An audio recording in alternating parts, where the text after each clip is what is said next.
Chapter 8 of 10 of Swords unfolds in the pages of Cable number 5. And I'm not reading this series. Of course, this book is important because it's a chapter in 10 of Swords, and that's why I'm covering it. So I'm going to talk about this issue today. Gerry Duggan is writing, Phil Noto is the artist, and Joe Sabino is doing letters. So this is probably going to be the fastest recap of events today. And, I have some time constraints, but also, if the dialogue or the writing doesn't necessarily appeal to me in a book, I don't do a lot of excerpts from it. And, while everyone has their preferences of writing styles, this book doesn't necessarily make me run out to pick it up. But I'll get through as much of it as I can. And we start out with the Summers family, and they've just powered on that sword station with Cable's sword, and they're talking about it. This book has kind of like an Event Horizon kind of feel to it, And while the Summers are searching through the ship, trying to figure out what kind of disaster happened here, Jean says that it seems like there's some kind of background interference, like it's an old radio that's stuck between stations. So basically, she's not really hearing anything telepathically except static. So they split up, and Jean goes one way, and Scott and Cable go the opposite way. And it kind of feels a little bit of a cliche in movies and literature. Don't split up.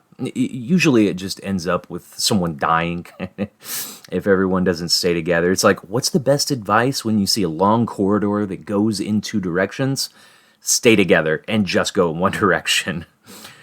Apparently, something happened here, and this base was attacked by some sort of force, what seemed to be like a virus or an infection of some sort. And this dude that Jean finds, he's saying that death would have been better than what has happened to him. And this guy is messed up.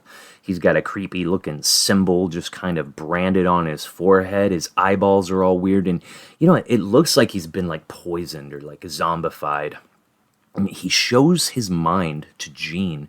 He opens up the psychic defense that he has, and she sees this darkness in him, the mark they leave. And whatever this is, Jean sees what it is that messed him up, and it affects her in a serious way. She's doubled over in pain.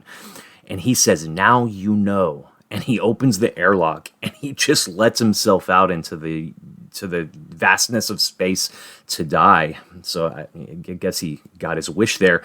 So meanwhile, Cable and Scott, they happen upon what it looks like a gate, and they're speculating over whether Saturn IX gave them the information about this station as a warning or a way to kill them. And that's a pretty similar speculation I've had about Saturn IX in the past, actually. I don't know what's up with her, but I certainly don't trust her. Just like a lot more characters. Of course, I didn't trust the Summoner either, and look what happened there. So we're introduced here to a new enemy called the Viscara. And as if the X-Men didn't have enough on their table with this new looming threat of Araco, but we add this new creepy virus spreading race to the mix, and it really ups the intensity quite a bit. They sure do seem a lot more threatening than the Golden Girls botanists from the X-Men.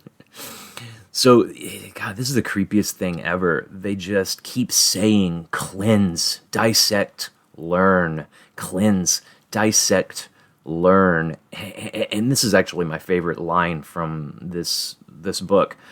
The detritus that feasts upon this decaying dimension will be categorized and then cleansed. Only when death is uniform can our work begin to mine the truth of the past.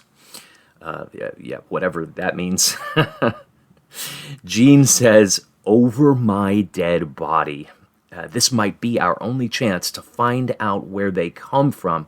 And she looks, psychic connection, and there are hundreds of them pouring through this hole, I guess, in the space station, I guess through the gate, and they're all saying the same thing over and over: cleanse, dissect, learn. And so they're like, nope.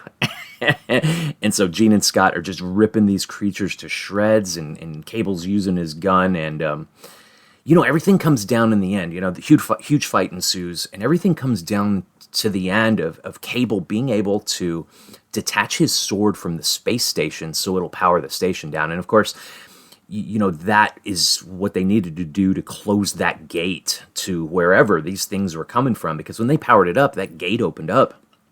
So they make it out of the station. They're able to close that gate, and it all kind of happens really fast in a couple pages there. And Cable walks back into Krakoa and takes his place in the Circle of 10. And more, I just get every single time when we see this page. I know it's a cliche that I keep saying it or whatever, but there's a video game feel to all of this. It's like a choose your character screen kind of thing. I mean, I think it would be a cool video game idea anyway. If Marvel was to make a Ten of Swords game, I think I'd play that. Anyway, the start screen would be exactly what it looks like at the end of all of these issues where, the X-Men are all taking their place in the circle. To stand for 3 days straight, staring at each other. So I usually go through the whole comic before I start picking apart the writing.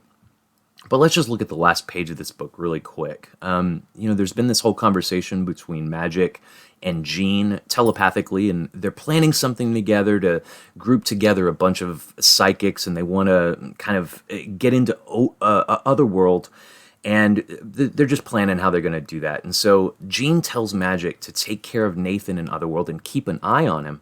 Cyclops says, "I wish you luck, son, but you're not going to need it." Cable says, "Thanks. Why is everyone smiling?" And Scott says, "'Cause we're gonna be okay." And that's the last line. And I don't know. A lot of this style of writing, it seems very different than any of the dialogue that I would write. And I won't say this. It's not bad writing, so to speak, right? This whole plot, story structure, it's sound, it's cohesive, the pacing works, things flowed in their own manner. I tend to not read a lot of Duggan's stuff, honestly, and it's because of the dialogue. What I would call kind of cheesy lines, and that doesn't make it bad. It makes it simply not my preference. And so, when I'm critiquing the writing of a comic book, I want to be clear. Duggan is an experienced writer, and he's done some stuff I've liked. It's simply a preference of dialogue. It kind of keeps me away. There's this bit he did actually in Marauders #1 with Wolverine, with the character Wolverine, and he wrote him really out of character, and it just kind of I did a review on that book, and I stopped reading it after that. Honestly, the only reason I just didn't put that #1 issue down and just stop reading it as soon as I read some of those lines that Wolverine was saying, I just had to read the whole thing for the review I made, honestly. So yeah, a lot of people like Duggan. His stuff generally hasn't appealed to me, but he has decent sales, and it is what it is. Everyone has their own preferences, and look, I'm pretty picky. But I will say this, not a whole lot actually happens in this one book.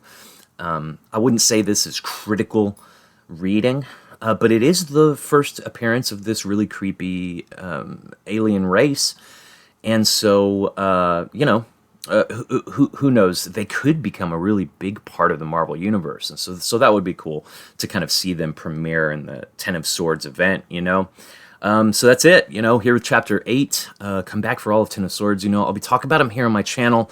I'll make as many videos as I can with the limited amount of time that I have, and I'm really looking forward to this next issue of X-Men. I'm about to go actually pick that up at my local comic shop, and I will be back with the next 2 chapters as soon as possible, everybody. Support your local comic shop, and you are the gateway into comics.